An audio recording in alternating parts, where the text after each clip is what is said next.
Live from the 607, it's the Ocho Duro Parlay Hour, where we're talking everything going on in the world of sports. Join in the conversation on social media with the hashtag ODPH, because here we go. Instead of looking deep inside, every word I have to say, keep it simple. Welcome to an all-new edition of the ODPH podcast. What is happening, everybody? My name is Ken M. Joining me in studio, as always, you know him. He's the co-host. His name is Padawan J. Let me talk to you. Yeah, and boy, do we have a lot to talk about in the land of sports. It has been a busy week. Whew, and yeah, there's much to discuss, so definitely let's get into it. But we want to remind everybody after the show, Pat, where does everybody go? ODPHpodcast.com. Right on. Swing on over to the website. Make sure to sign up on all the social media accounts. We're definitely interacting with everybody there, and there's a lot to go over this episode, so we definitely want to keep those conversations rolling. Also, I hope everybody took advantage of the TeePublic store sale this past weekend. A lot of things happening there, so you definitely want to go get some ODPH swag. And if you also feel like supporting the brand, definitely go check out the Patreon. One tier, $2 a month. It definitely supports all the things we're doing here at the ODPH, and definitely means a lot. And we are completely blown away that we have patrons. It's amazing. If you want to find out about them, well, they have a whole section on the website too, so you can definitely find out, what all the cool kids are doing. Also there, check out the blog section where we are dropping reviews left and right. We have a directory which hooks you up to whatever podcatcher you want to go listen to us on. And Pat, how many providers do we have? 543,812. I do not question him because he is the statistician to the stars. Also at the website, check out the classified section, which has friends of the show such as 3FN Podcast, Dragon Master Games, Nerd Initiative, and many, many more. The music section, which is blowing up lately with some of the best musicians on the planet that are loaning us their music to play each and every week. So definitely want to shout out Tom Jolu, shout out the Robots, Floodlands, Second Suitor, Brian Wolf and the Howlers, and many, many more. So if you want to find out everything going on with them, simple. It's a one-click, one shop, boom, you're done. And if I'm forgetting anything, well, that's why I always say, if it's anything and everything, it is the ODPH. You can find it at odphpodcast.com. And on social media, use the hashtag ODPHpod. There's a lot to decipher, but we are kicking off this episode of the Sports Edition talking some basketball. Yeah.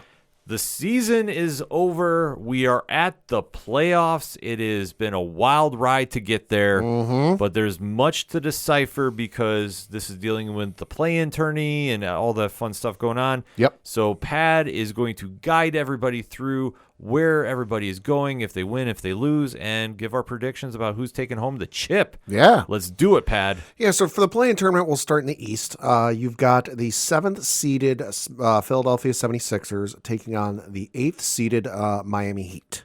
The thing to keep in mind with all of these play-in tournament games, it's a one and done. This isn't a best of 2, best of 3, best of 7. No, one and done. So whoever wins that game moves on into the first round of the playoffs to take on the 2-seeded New York Knickerbockers. Say that one more time. The 2-seeded, 50 and 32, New York Knickerbockers. Yes. The Knicks got to 2 seed, baby. Yeah. The loser of this matchup moves on to, I guess you call it the next round of the play-in tournament.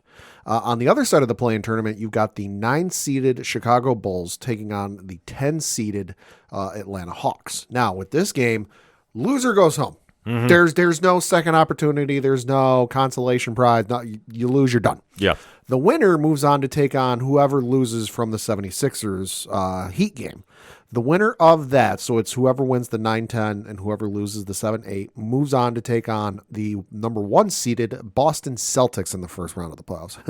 It's essentially like the NCAA tournament. You win the playing game, and then you get a number 1 seed in the first round. Hey, thanks for showing up. Yeah, this is not something that I think anybody's looking forward to. So, No. But I mean, the play-in tourney, I think, in all, is a very fun thing. It's a good concept. I think it might be able to use some fine-tuning. Definitely can use some fine-tuning. But in its initial stages, it's fine. Well, especially, too, with only 8 seeds coming out of each conference, they really want to give something for the fans to be invested in, and especially if you play more or less, I'm going to be very honest about it, if you play in the East, everybody, with the exception of Boston, is right around each other as far as records go. So it's tough to really decipher about who really deserves the spot in the Elite Eight, if you will. Right. So I think this is a fun way to get more teams involved. Well, and I think for the fans too, it's just a way to get them more interested. Because me personally, like, I'm not a Knicks fan, but as a New Yorker, I would like to see the Knicks do well. Thank you. You know, just because, hey, they're the local team.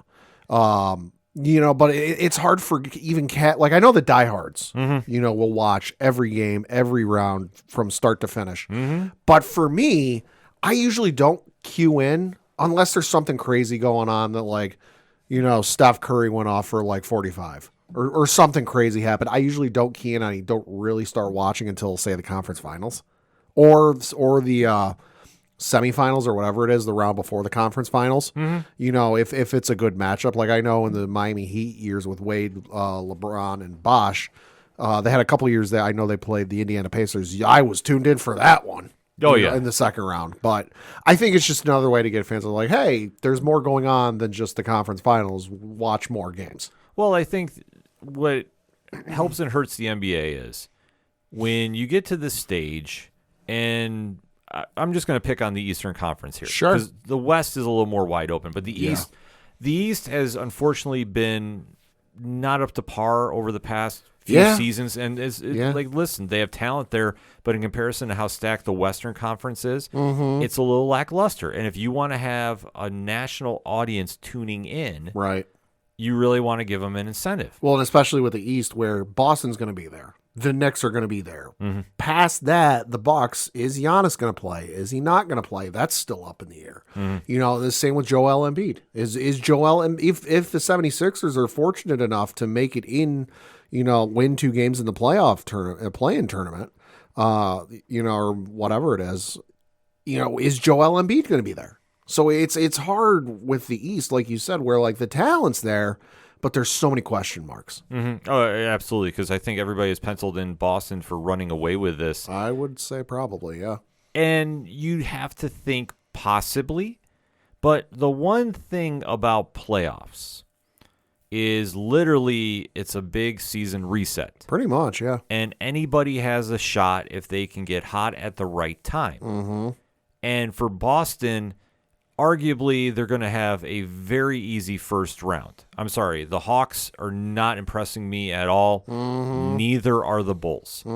So I don't even think that is a relevant game. Well, and it's not even just those teams. It's whoever the hell that comes out of that playoff tournament towards them. Well, that's the thing. The Hawks, Bulls, 76ers. Heat, yeah, maybe. See, the way I see this going down is I think the Heat defeat the 76ers. Okay. But I think whoever loses that game is going to absolutely take care of Chicago or Atlanta. Like, that game to me, sorry, fans, this is just me being honest. I just don't see how those two teams can stack up unless something freakish happens and they get on a hot streak early in that game and take it. I just think it's going to be ultimately the 76ers are going to be facing the Celtics in the first round. Two old school matchups in the first round. Celtics, 76ers, and then Knicks Heat. And and especially after the playoffs last year. Yeah. Which everybody remembered playoff Jimmy. Yeah. So there, I mean, and the Knicks have always had a rivalry with the Heat. I'll say, if you're not familiar, go look up the videos of what happened in the 90s. Yeah. So there is that little fun history there. Obviously, it's not as intense as it has been in years past. No. But it doesn't need to be, because the true test of what this Knicks team is going to do, kind of jump ahead a little bit, is they have to prove that they're not a fluke. Right. And that is the biggest question mark that this team has, even though they have played absolutely lights out when a lot of people wrote them off for dead. And this is a situation that with Jalen Brunson, who has emerged as one of the top 5 players in the entire league, right, this is going to be his moment to shine and really stand out and make a big splash. And especially with what he's done, considering Julius Randle is out for the season. He elected to take shoulder surgery for his injury. Right. And a lot of the media wrote this team off for dead. Right. Yet here we are in the second round or second seed in the tourney, and they could not have asked for a better run going in here. And a lot of it has to do with a late addition this season with OG Anunoby. Mm-hmm. When he's on the court, this team is completely different. Right. And this allows for Brunson to get open more. This clears up a lot for them. And it also keeps in that style of defense that Tom Thibodeau likes to play. Right. And I mean, just looking at the schedule, the Knicks are definitely coming in and riding a hot streak. They're on a 5-game winning streak. The winning streak started when they were in Milwaukee and beat Milwaukee on Sunday, April 7th, 122-109. Then on Tuesday, April 9th, they went into Chicago and beat the Bulls 128-117. Thursday, April the 11th, they went into Boston and played the Celtics and beat the Celtics 118-109. Then they had their the home game Friday, April 12th against the Brooklyn Nets, won that 111-107. And then the final game of the regular season was Sunday, April 14th, at home against the Chicago Bulls, who they beat 120-119 in overtime. So if you remember the teams I was mentioning, with the Eastern Conference at the start of the segment here, I believe of those 5 teams, 4 of them are in the playoffs. Mm-hmm. Which, hey, that ain't no slouch. No, definitely is not a slouch at all. So to see how this all just, phased up, this is going to be a real test. Uh-huh. And this is not going to be anything easy. No. But like I say, for what we have going in here, I mean, what other storylines are grabbing you out of the East here, Pat? I mean, this Cavaliers Magic could be interesting to a certain degree, just because, listen, I'm not expecting much out of them. And that's usually where the excitement and the stellar games show up, is when you look at it going, it should be fine. Mm-hmm. Yeah, I think this year the biggest headline I have is the 3-6 for the Bucks and Pacers, because Giannis is hurt. He's very questionable. So depending on what happens there, I mean, theoretically, the Bucks should beat the Pacers. Oh, sure, with or without Giannis. Mm-hmm. Oh, they absolutely should. In theory, but then again, theory only gets you so far. Right, and that's the whole problem that they have, is with Giannis in that lineup. I think it's a more easy one and done. Oh yeah, that's at least a sweep, if not like they lose one game. Yeah, I mean the Pacers with Tyler Halliburton, that does help. Oh yeah, but if it's Giannis and Damian Lillard, oh boy, that's a different story. That's a different animal. But I think the big X factor we have here, looking at it, is Doc Rivers coming in mid-season as head coach. Yeah. Has not been the home run that I think a lot of executives and fans were thinking it was going to be. Definitely not winning coach of the year. No. That's a pretty safe lock. No, I would say I agree too. I think just unfortunately you have that much talent, you got to start producing. Yeah. And I think it's like Eric Spoelstra in Miami. If he hadn't produced and they hadn't won a title when they did and had the success they did, he'd have been out of there. Oh, absolutely. And I think that's where they have to really kind of look at it and go like, all right, well, what do we do to fix things here? Because they're not going to have the time. No. And that's going to be something that's going to be haunting them a little bit. Right. So looking into that factor, I think that's going to be an interesting matchup. I think the Bucks have enough to beat the Pacers in that first round. Past that, though. Past that, I mean, Yikes. honestly, I don't know. I mean, the Cavaliers and Magic are two very young teams. Yeah. And for the Magic to be at the 5th seed, that's a big win for them. Absolutely. Just after that, I don't know. I don't see any one of those 4 teams going past the rounds. No, I don't either.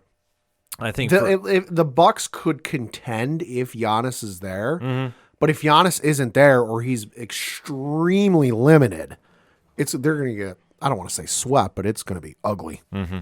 And I say I would love to see an old school Indiana New York Knicks second round. Get Reggie Miller on the call. Oh my God, yeah! Just that would be the media hype that would need to go. Holy here. hell, yeah, that'd be great. Because as how this is stacked up, I mean, I think the Knicks are going to wind up taking the Heat. Oh yeah, it's going to be close. Yeah. I think Jimmy Butler though is going to have a great run. Oh yeah, Jimmy Butler is going to be a playoff Jimmy. Yeah, but I think for where we're going, I think Brunson is just playing at such an elite level. Yeah, I was looking at the highest scores for the last 5 games they were on, 5 games they won, and Brunson was playing out of his goddamn mind. Even going back further, I mean, he scored 35 against Sacramento in a win, put up 35 against Chicago in a loss, and then the winning streak started. He put up 43 against Milwaukee, 45 against Chicago, 39 against Boston, 30 against Brooklyn, and then 40 against Chicago. The dude's playing like he's, got something to prove. Mm-hmm. Yeah, he's definitely playing, and he's definitely looking good, but it's just a matter of what they can do, as they go forward. And a lot of it relies on him, but he's going to need some help.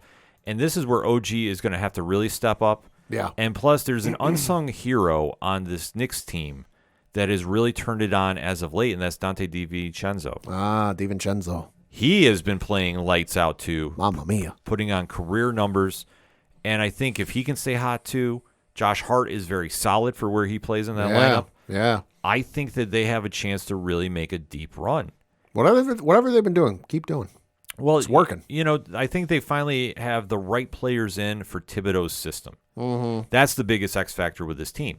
If they're not in there and they don't play defense, they don't lock it in, then I think, okay, it's a big-time problem. Right. And I think for where they are this year, I think they're very solid. Yeah, good. I mean, listen, maybe they swung by Tommy DeVito's house and got some chicken cutlets from his mom. You never know. Maybe it's the chicken cutlets. But DiVincenzo has been playing very, very good. He's helped take a lot of pressure off Brunson, and that's what they need. Because especially without Randall in the lineup, and Knicks fans are very divided about this. Yeah, they are. Him not being there, I know everybody said the sky was falling, but yeah, here we are at the number 2. And do we remember or forget, I guess in this case, his performance in the playoffs last year? Oh, exactly. I mean, for those of you at home who remember, you're sitting there going, what playoff performance? Yeah. Because it was non-existent. Well, I think last year there was a clash in styles between him and Brunson. Yeah. And I think that came back to haunt them in the worst way. Well, yeah, and that's the thing you want with the team going now is to play better, to gel better, and look at the numbers. Mm-hmm. Oh, yeah, absolutely. Like, that's what they needed to do. And then especially going in, I mean, the first thing last year was the big win over the Cleveland Cavaliers. Right. They needed that playoff win. Yeah. They needed that series. Yeah, because Cleveland had gotten, I forget who the free agent was that New York wanted at the Donovan Mitchell. That was it. They got Mitchell, and there was a whole lot riding on that for bragging rights. Well, the big problem there was last year is everybody said New York needed a superstar. Right. And honestly, to a degree, yes. They're not wrong. No. But the big thing is they got a superstar in Brunson. Right. Mitchell is great. Mitchell is probably coming as soon as he's a free agent. I wouldn't doubt he tries. Could be. But for what they were not willing to give up last year, everybody was really questioning about what this team was made of. And yet they showed up. I mean, unfortunately, they ran into Miami in the second round, and Miami got hot at the right time, no pun intended. Right. So now the Knicks are more experienced going into this round, and that's why I think they're going to look better in this first round against Miami, unless Philly gets there. But either way, I like them to advance. Right. I don't think Philly is the team of old. No, they've trusted the process a little too long, and it's starting to fall apart, if you will. Right. So when you get all that in the mix, I think the Knicks have an easy way to get to the next round. I think if they have to face Milwaukee, that will be a challenge. They're doable and winnable, but a lot easier if Giannis isn't there. Right. And then Boston, I think, is just going to cruise. I think unfortunately, Boston is just too good right now. Uh-huh. But I think what would be the ultimate, final for me is it's going to be Boston and the Knicks. Mm. And I think the Knicks can contend. I really do. I don't know if they have enough to get over Tatum and company, though. Right. Well, and at that point, it's going to matter who's played more games. Right. So it is possible. But I will say, and I hope I'm wrong about this, I think Boston winds up taking that series in 6. Okay. And they go to the finals. Okay. Flipping it now to the Western Conference. I mean, do you have anything to add to that? Just to your point with Donovan Mitchell, he's played very well this season. He averaged 26.6 points a game, 5.1 rebounds a game, and 6.1 assists per game. Had a field goal percentage of 46.2%. 3-point percentage of 36.8. Pretty good season. But then to your point of he might leave, that's entirely possible. He has signed he signed a 5-year, $163 million deal when he was with the Utah Jazz. He's currently in year number 3. So he's got next year that's fully locked up and, he's with the team. But after that, the 5th year is a player option. So it's entirely possible, and I think entirely likely, that he plays next year with the Cleveland Cavaliers, unless they try to trade him and get something, because they might be fearful he leaves in the offseason and they get jack all for it. Well, that's something I think they really have to look at. Yeah, oh yeah, well, it's Cleveland. So to your point, he very well could end up someplace else after next season or mid next season. We'll see. But no, the East should be fun. It should be interesting. I mean, I wouldn't be surprised if somebody, like the Cavaliers or the Magic make a run. I mean, who the hell would have thought all those years ago the Baron Davis-led Golden State Warriors would have knocked off the Dallas Mavericks? Anything's possible, but just the way the East is looking, it's probably going to be the Celtics and the Knicks. Yeah, which, I mean, listen, there's no shame in that. God, at that point, the Yankees might actually be playing the Red Sox, which that'll be real toxic in Boston and New York. Oh, well, oh shit! It would be fun. I mean, just for a bunch of different storylines. I mean, Boston, New York. I'll say because the Yankees and Red Sox, I don't think play until like early June. Yeah, it's a while. But I think there's just so many storylines you could have there, and especially too. I honestly think for this Celtics team, they need this more than the Knicks. They really do, just because it feels like they've been on the precipice and on the cusp of like having that team that can get you there since the Kyrie Irving days. Yeah. And just perpetually year after year, it's their year, it's their year, it's their year. And sorry, 49ers fans, but Boston Celtics are almost the NBA version of the San Francisco 49ers. You've got a great team in the regular season, but then you just lay a goose egg in the playoffs. Yeah. It's going to be a real test for them. So, But like I say, if the Knicks upset them, it would be amazing. And then I honestly, with Boston, I don't think they could have a better team than they do right now. In the words of Kevin Garnett, anything's possible. Oh, it is true. I mean, that's the great thing about these playoffs. Anything literally is possible. So it's going to be a matter of what team shows up and what team balls out. Yep. Then over in the Western Conference for the play-in tournament, you've got the 7th-seeded New Orleans Pelicans taking on the 8th-seeded Los Angeles Lakers. That's so weird saying. I know. Then the winner of this matchup goes on to face the Denver Nuggets in the first round. So good luck, folks. Yeah. Then you've got the 9th-seeded Sacramento Kings taking on the 10th-seeded Golden State Warriors. Again, with this, loser goes home, winner moves on in the the play-in tournament. Then you've got, so whoever loses between Pelicans, Lakers takes on whoever wins between Kings and Warriors. The winner of that matchup goes on to face the Oklahoma City Thunder, who are the number 1 seed in the first round. Good luck.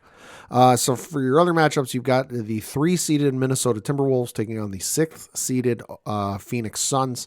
Then you've got the 4th-seeded LA Clippers taking on the 5th-seeded Dallas Mavericks. Well, a few different storylines going on here. Uh-huh. First and foremost, I think it's absolutely wild to think the Warriors and the Lakers need a play-in to get in. Warriors are getting old, though. Yeah, that's the thing. Like, they're kind of getting up towards like Timmy Duncan, Manu Ginobili, and Tony Parker, like load management time. Yeah, but they're getting up there. They're getting up there, and it's weird to see after having that dominant run. Well, and that's the other thing too, is like most players when they reach this point, you obviously start to see a decline at this point. But I think especially for Draymond, Clay, Steph, the mileage is higher just because you think of how many years they went deep into the playoffs. So they were playing from, what was it, like end of October through June? Mm-hmm. How many years in a row? Like, that mileage adds up. Yeah. But it's something that, we're seeing the torch get passed, if you will. Oh, yeah. And that's still going to be something absolutely crazy to think about as we head into the playoffs here. Yeah. Because this one, I mean, I think Sacramento is a nice story. Oh, yeah. And I think, honestly, they could pull this off. It could be wild. It'd be a real close game. Yeah, it's going to be a lot closer than I think anybody's given credit for. Right. Meanwhile, as far as the Pelicans go, listen, I'm not doubting LeBron in that final season push, so to speak. Yeah. I know he's kind of alluded that he does not have much time left. Yep. So I think for him in playoffs, he's not the LeBron of old. Right. I mean, the Lakers are in a real tough spot. because you win, you go and face the defending champs Yeah. in the first round of the NBA playoffs. You lose, and then you got to either take on the Warriors or the Kings. Yeah. Neither of which is like a guaranteed win. Right. So I think. So we could be looking at a Los Angeles Lakers asterisk, because it's not technically the first round exit for the Lakers with LeBron. That'd be wild. I mean, think about this scenario. I say asterisk first because, like I said, it's playing. It's not the actual first round, but Yeah. you get it. No, but think about the scenario. You could have the Warriors and Lakers lose first round, and both are out. Sports media would be on fire. It'd be a meltdown. Yes, it would. It'd be absolutely insane. But I think that would be good for the sport here. I would too. Because I think the biggest story that more fans need to talk about, and they haven't, is one Oklahoma City. Yeah. And the story of them emerging as the number one seed with SGA leading the way, Shai Gilgeous-Alexander, and the team that they have built. With like 102 draft picks. This is all made through the draft for the most part. Is absolutely wild to see play out. Coach of the Year candidate? Yeah. I don't know who their coach is, but I believe he did get the nomination for it, if not win. But this is where they've built a team, and they've really just established themselves as a pure threat. Chet Holmgren, who, I mean, when he's in, right, has now emerged as, the player I think that a lot of fans were expecting to see. And, I mean, to see him paired with SGA, that's definitely helped. Right. And then, Jalen Williams has stepped up. Like, they have a lot of talent on this team. I looked up the Oklahoma City Thunder coach, a gentleman by the name of Mark Daigneault, Daigneault. This dude is a homer. This dude is like I guess you could say a product of their system. As a coach, he was an assistant at Holy Cross from 2007 to 2010. Was an assistant coach at Florida from University of Florida, 2010-2014. Then he was the head coach of the Oklahoma City Blue, which is the G League team of the Oklahoma City Thunder. He was there from 2014 to 2016 or 2019. Oh, by the way, he was also the assistant coach for the Oklahoma City Thunder in 2016. Strictly full-time Oklahoma City Thunder assistant from 2019 to 2020, and then he's been the head coach since 2020. It's crazy. That is wild. But you know what? It definitely works out for them. And to see what they've done here, and 57-25. God damn. Who would have thought? Not me. Who would have thought? Especially in that Western Conference, which, listen, it has been a battle for much of the season. I mean, realistically, 1 through about 5 or 6, you can make an argument for to reach the finals. Oh, absolutely. I don't think you can rule anybody out. No. I even think the Clippers. Sure. I think that for me, that's the matchup I'm more excited to see in that first round of the Western Conference. Yeah. You got Harden and Kawhi going up against Kyrie and Luka. Ooh. Yeah. Ooh. And like I say, the Clippers were written off for dead. Can you imagine we get like a 3-point shooting contest between Luka and James Harden? Well, the thing about when Harden's on, Harden is very, very good but he said when he got traded to the Clippers, once we figure this out, it's going to get scary. Mm-hmm. And they were the number one seed, overall for a while there. They were in there, yeah. Yeah, so to see that shape up like it has, it's been really fun to watch them really excel, because we've said many years now. The Clippers are supposed to be the team. They've been ready. They've been ready. Right. And we keep waiting to see it. On the other hand, the union of Kyrie Irving and Luka Doncic there has been one that we've been waiting to see if it was really going to be something. Right, and it's been relatively calm, I would say. Mm-hmm. Nothing crazy. No, it hasn't been anything super crazy, but it's been one that we've been waiting to see, and it seems like lately it finally has clicked in. Yeah. So I think we have an exciting first round here. That one will be real good. Yeah, and I do like the Clippers in that one. I do too. I mean, the Mavericks could win it, obviously, but I'm going to go with the Clippers on this one. Yeah. Well, however many games it is, they're going to go the distance. Yeah. And then you have, in my opinions, a very shocking 3 seed in Minnesota. Very quietly. Very quietly, and I think that that's something that is flying very much under the radar. Mm-hmm. That Minnesota has really been in the mix here, and they're not getting enough hype, except for Ant-Man. Right. Everybody's talking about him. But when you look in comparison to the rest of the league, I don't think that they're getting a lot of the respect that they deserve. And I think for them, they really need to come out and really take it to a Phoenix Sun team that, I don't think people thought they'd be doing as badly as they are. And I think that this is going to be a series, especially for Anthony Edwards, Ant-Man, to really come in and take that next step into superstardom. Thing to keep in mind, I looked it up. This season, the Phoenix Suns and the Minnesota Timberwolves have played a grand total of 3 times. The first of which was on November 15th of 2023, where the Phoenix Suns won by the final score of 133-115. Clearly, defense was optional. Mm-hmm. Second game came on April the 5th, 2024. That one was won by the Phoenix Suns, 97-87. Then the final game these two teams played was on April the 14th, where Phoenix won 125-106. So this season, this season in particular, Phoenix has had their number. Right. But like we say, it's going to be interesting to see how this all goes in the playoffs, too. I mean, Uh-huh. Karl Anthony Towns is just back. Yep. So he's going to play a factor, especially as for Edwards, who needs somebody to give him an assistance here. Yeah. He's going to need all the help he can get, Yeah. especially one of the more fun matchups that really, like I say, this whole series is flying under the radar right now. Mm-hmm. Him versus Devin Booker. Yeah, that one will be a hell of a matchup. That's the one. Like I say, I'm more excited to see that matchup one-on-one, Yeah. more so than the teams. I will say this. I don't doubt Phoenix making some noise here. I could see Phoenix winning this. It ain't going to be pretty. No. It ain't going to be anything like record-setting from Kevin Durant or anybody out there. But I could see it. Well, I think Phoenix, when Durant first went there, I think everybody was expecting them to just instantly be locked in. Right. Everyone figured it was going to be like a revenge tour. Yeah. Like, that ain't the real me. Here's the real me. Yeah, well, I think 60 points. Well, I think that's the one problem that they had for anybody that was coming out of that whole Brooklyn fiasco. I think everybody was waiting to see what was going to happen here and ultimately see how this team was going to play, especially, Durant has not been Durant. Correct. I mean, you want to take a look at his stats for the year here. Yeah, I'm pulling them up right now.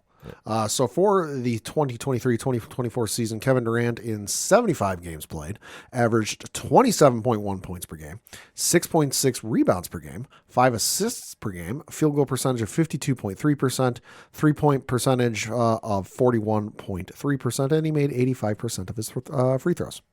Yeah, I mean, that's the whole thing, too, because he missed a lot of time this season, too. A couple of games. Right, but this is one, like I say, but especially when they had Bradley Beal there as well. Right. And, I mean, this is where this team needs to really put up or shut up. Yeah. And I think that you have a Minnesota team that's very hungry and is looking to make a statement here. Well, and especially, a Minnesota team that feels overlooked just because you think of like how long this crew and some of these guys have been there. It's been the Golden State years and the Los Angeles Lakers years, and you had Phoenix made the run the one year. Denver won it last year. The Clippers are supposed to be really good. The Mavericks are, everyone's looking at the Mavericks, and it's like, yeah, hi, we're the 3 seed. We're 56-26. Mm-hmm. Like they've got to have a little chip on their shoulder. Yeah. So I will say this. I'm going to make a bold prediction. I think the Timberwolves take that. Okay. I think they'll be facing the Denver Nuggets in that next round, which that'll be a fun series. Okay. And then, I mean, it's hard to go against the young kids there in Oklahoma City. But I think it might be too much too soon if they have to face Denver in that finals. Listen, I'm going to say it's going to be the Thunder and the Nuggets in the finals. I'm going to say it's going to be the Nuggets. I do too. Hey, listen, Oklahoma City is very good. They're very talented. There's a rather large mountainous of a man down there playing center. certain back-to-back MVP winner who is very casual about his personal life. Nikola Jokic, Right. the Joker. And I think the big thing here is it's experience over youth. And experience always wins out. I think Oklahoma City is there. I mean, obviously, yeah. phenomenal season, but take a look at their record and take a look at Denver's. Oklahoma City 57-25, and as I alluded to, Denver 57-25. Right. So it's very much an equal matchup. I will take the experience factor. Denver, I think, is really taking it to heart that they're not the number one seed. Right. And I think that they're going to want to make sure that they get back to the finals. And if they can go back to back, that would be huge. I think this is going to be a 7-game series. I will go on record right now and say that. I think Oklahoma City is going to give them all that they can handle. Right. But I think we're going to see why Jokic has been the MVP that he's been. Right. And I think that this is really going to play a factor. Looked it up. Side note, if you need to look up your sports information and stats, I'll give you a little peek behind the curtain. Statmuse.com/ask. Very helpful. This season, Oklahoma City Thunder have played the Denver Nuggets 4 times. First game was on October the 29th of 2023, where the Oklahoma City Thunder lost by the final score of 128-95. Second game was on December 16th of 2023, where the Oklahoma City Thunder won that game 118-117.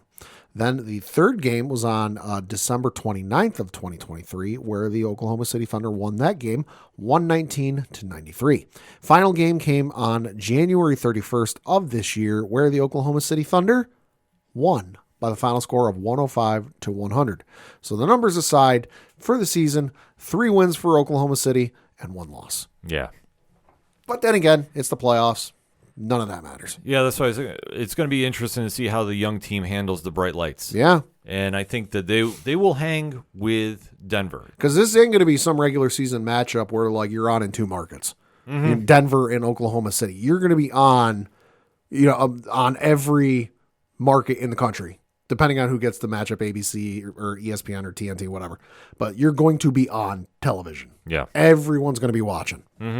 And I think it's going to be some fun basketball, but I think Denver ultimately punches that ticket back. I agree. It's going to be them, and then it's going to be Boston out of the East. Yeah. Which, that should be a little bit of a redemption for Boston. Like I say, I get confused easily about Boston and Miami last year. Right. Because Boston was supposed to take it, Yeah. and then Miami just came out of nowhere and got hot at the right time and make that crazy run. Right. That I think that now with Tatum and company there, like they have no other excuse. No, they don't. It's the same position the 76ers are in. Well, trust the process. Oh, trust the process. Oh, trust the process. They've been trusting the process for how long?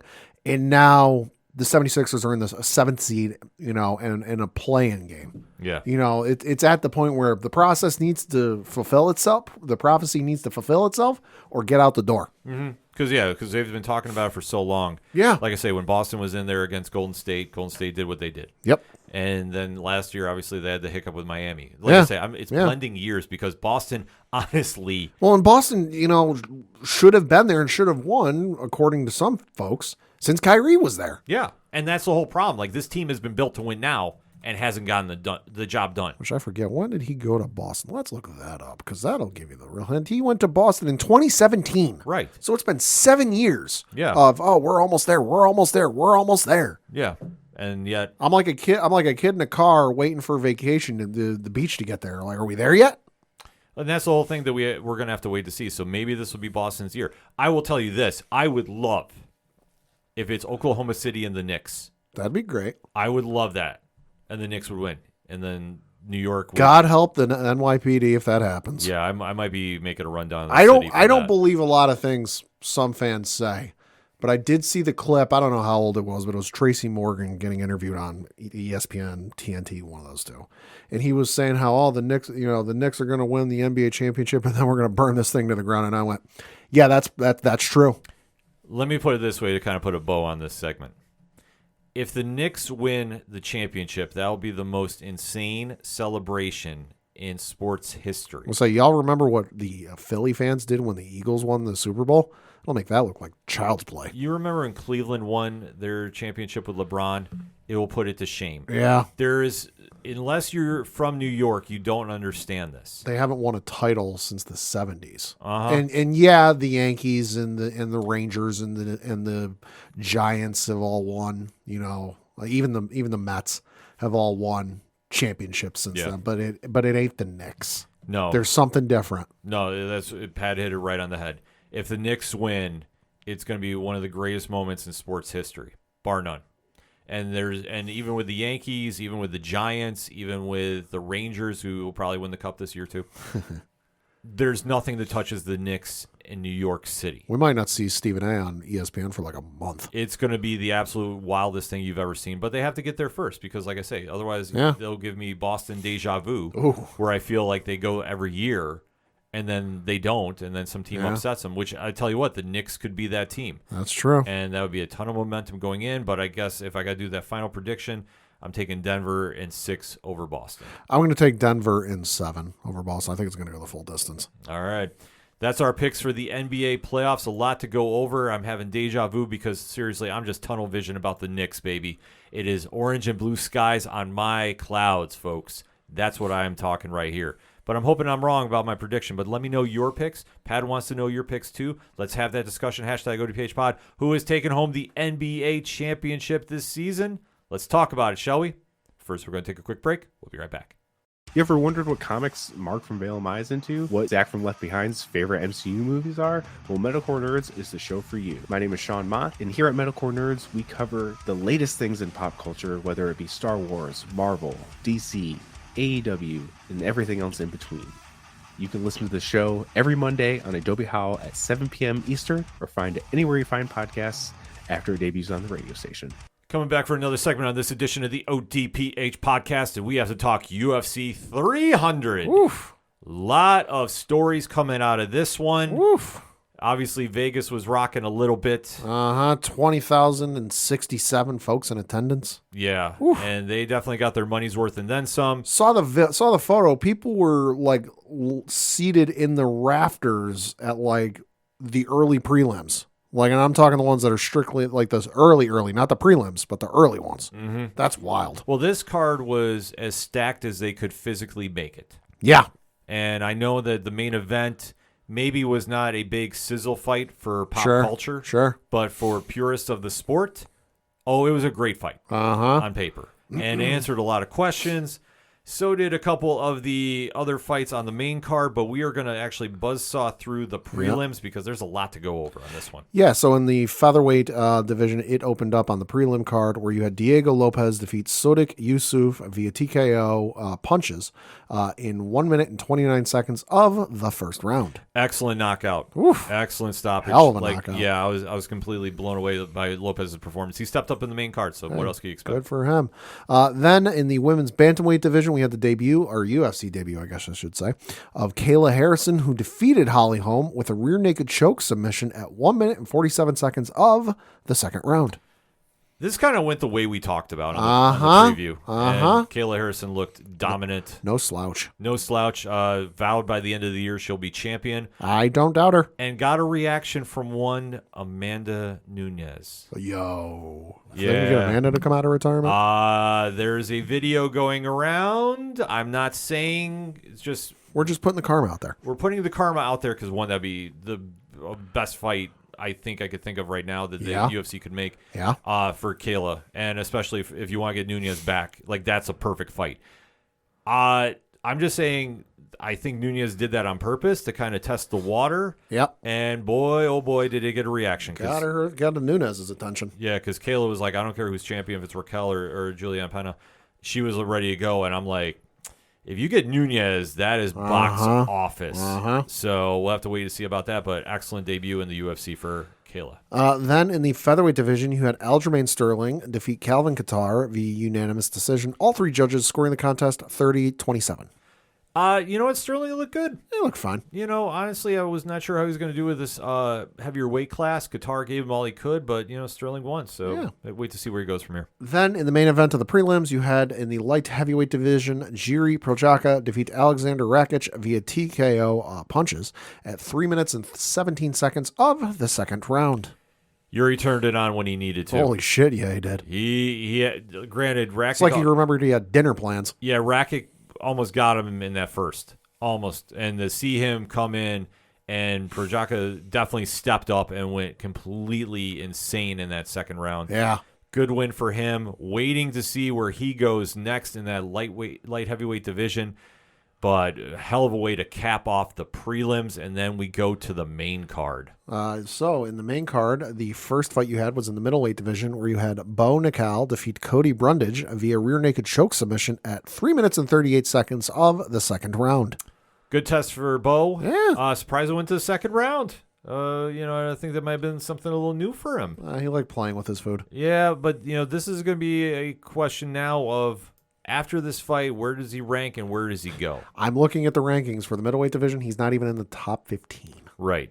I think he's... And the rankings have moved because I'm looking at two guys at 14 and 15 who swap places. So the rankings have updated. Bo Nickal's still not in the rankings. He'll get somebody in that lower 11 through 15 spot. I could say it. Not sure who exactly yet, but probably like a Paul Craig. That'd be a good fight. I'm just looking. Yeah, I mean, I'm not sure what Craig is up to, but if he is healthy and able to go, I think that'd be a solid fight for him, actually. Then in the lightweight division, you had Arman Sarukin defeat Charles Oliveira via split decision. Two judges scoring the contest 29-28. The third judge scoring it 28-29.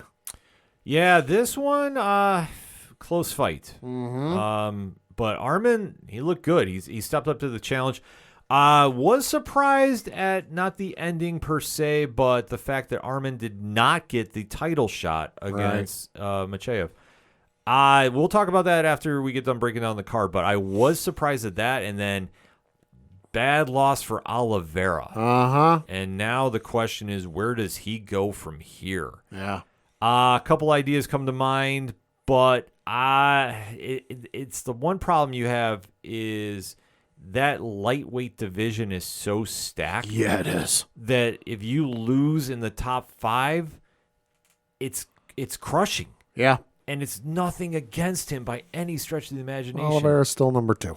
Yeah, but, that's going to be something we're going to have to watch and see where we go from here, because with that division being as stacked as it is, yeah, even him being at a number 2 doesn't really mean that much. And I know that's a wild statement to make, but if he's not getting that title shot, right, and we do know who is, yeah, we do, then where does he fall into place here? Because then you're almost going to have to start, I don't want to say recycling, other matches, but ones that had solid finishes. I legitimately don't know. Right. So we're going to have to kind of sit back and relax about this one. I don't know. Like I say, I'm really stumped at where he goes next. I really am. Right. I could see him possibly against the loser of the BMF title. Could be. That would make some sense to me, but I have to wait and see. Then next up, you had in the lightweight division a matchup between Max Holloway taking on Justin Gaethje for the symbolic BMF title, the baddest motherfucker. And Max Holloway defeated Justin Gaethje at 4 minutes and 59 seconds of the 5th round. This was the wildest shit I've ever seen. Craziest knockout I've ever seen. Oh my God. Craziest. Find the highlight if you haven't seen it. It's not hard. No, it's definitely not hard. This is one that literally lived up to the hype of being the quote-unquote BMF title. Uh-huh. Because what they did is, you take a look at the scorecard, and there was not a lot of grappling going on here. No, there was not. This was pretty much strikes, but I mean, you take a look at how the card was until that last round. So the one judge scored the first 3 rounds for Max Holloway, gave the 4th to Justin Gaethje. The second judge gave the first 3 rounds to Holloway and the 4th to Gaethje. Then the third judge gave the 1st and 3rd round to Holloway and gave the 2nd and 4th, to Gaethje. Yeah. This was a very, very solid fight and performance for Holloway, who, I mean, I'll be honest, him at 155, I don't love. Right. I don't love him at that weight class. However, he really stepped up. He was pinpoint accurate in a lot of his boxing. Yeah. And then they did what I thought they had to do. Yeah. They could have coasted in that final round. Which you see a lot. Yeah. And Max was like, screw that. He's done this before. He did this while UFC 199. Yeah. Pointed in the middle of the octagon. Let's fucking do this. Yeah. And just rock'em sock'em robots swung for the fences. Mm-hmm. And you know what? I applaud him for that. I do too. There's a lot of fighters that would never even attempt that. He knows and he gets that the fans came here to get their money's worth, and it's one of the biggest cards in UFC history. Mm-hmm. And he wanted to give the fans their money worth. And he absolutely did. Yeah. Because he caught... It's the most gangster thing. He did the most gangster thing I've ever seen. Yeah. He caught Gaethje with a clean right, knocked him out cold, and it was just the amount of punishment Gaethje took. Uh-huh. It broke him. Only way this could have been... This is already phenomenal. One of my top moments I've ever seen in UFC. Only way this could have been better is if it was with one of the Diaz brothers. Yeah. Then it would have been just chef's kiss perfect. Oh, yeah. But for him, huge win. I know he immediately said after the fight he wants to go back to 145 and fight Tupuria. Make that fight. Yeah, he's earned it. Make that fight. He's earned it. I don't think there will be nobody that questions that fight. That will be literally another BMF style fight. Uh-huh. And then for Gaethje, like I said, I think him and Oliveira makes some sense. Yeah. I don't know necessarily if they're going to do that because if he had won that match, he was going to get Machev. Mm-hmm. Did not happen. Nope. So I think that's the only fight you can do right now. Probably. But it's really up in the air. It really is. Kudos to Holloway, by the way, because Dana upped the bonuses the fighters receive for this fight to $300,000 because it's UFC 300. Mm-hmm. Holloway earned Fight of the Night bonus and Performance of the Night bonus. Good for him. So he earned an extra $600,000. They should have. That's one of the greatest fights you're ever going to see. Absolutely. I wouldn't say maybe fights, but finishes you're ever going to see. Absolutely. Add it to the highlight reel. Mm-hmm. Then you get to the co-main event of the evening in the women's strawweight division with Zhang Weili defending her belt against Yan Xiaonan, winning via unanimous decision. All three judges scoring the contest 49-45. Yeah, this one is the way I thought it was going to go. Uh-huh. But not mad about it. I mean, this is a great fight. Yeah. Just Wheelie's just on a different level. Oh, yeah, she is. So, I mean, Unless she's facing Thug Rose. yeah, if you're facing Thug Rose, she ain't going to win. Sorry. I don't make the rules. I just follow them. Yep. So, solid win for her. Interested to see where we go after this, but you know what? Like I say, this is one thing that UFC 300 reset a lot of the decks. Yeah. So it's not as clear cut as some might think it is. Yep. And I think for that strawweight division, that's a prime example. Yeah. So then we get to the main event. Yeah. And I'm trying to like keep myself calm because this main event, I'm gonna say something wild on record. Okay. I think Alex Pereira already punched his Hall of Fame ticket. Could be. I think he did. You can make that argument. I think he did. Because this was a question and a good one about who is the real light heavyweight champion. Mm-hmm. Because obviously Yuri Prochazka won the belt. Yep. He got hurt. Yes. Jamal Hill won the belt. He got hurt. Yes. Then you had Alex Pereira skyrocket after defeating his rival in Israel Adesanya. Mm-hmm. I mean, they had their bouts in the UFC, and obviously Adesanya did finish Pereira, so Yeah. Pereira went up. Yep. And looked very, very good at 205. Then you get to this fight. Mm-hmm. And this one, I think if you're doubting the power of Pereira, you're clearly missing something. Yes. Because that guy, I don't know how he does it. I wish I had better answers. Mm-hmm. But he literally is just scary with the force he throws. Right. And this one, he looked absolutely incredible. Yeah, he did. And Jamal Hill, he definitely gave him all he could, but Pereira is just on a different level. Yeah, did the second most gangster thing of the night when he got hit in the nether regions, and Herb Dean wanted to step in and pause the fight, and Pereira's like, "Nah, I'm good. Let's keep going." Boom, knocked him out. Yeah, absolutely insane finish for him, and doing it obviously first round. Yeah, Like he wanted to put a statement on this. yeah, he did. He had something to prove. Yeah. And then the scariest thing he did is after the fight, he goes, "I'll be ready for 301 in May." And he wants to go to heavyweight to fight Espinal. I mean, listen, he finished the fight at 3 minutes 14 seconds of the first. I don't doubt him. Well, they're not giving it to him because he actually broke a toe. Oh, I believe that is the report I read. that'll put a hamper on if things. I am wrong, I apologize. But I heard that he broke a toe, and they are not going to clear him to do this because he was going to go fight in Brazil.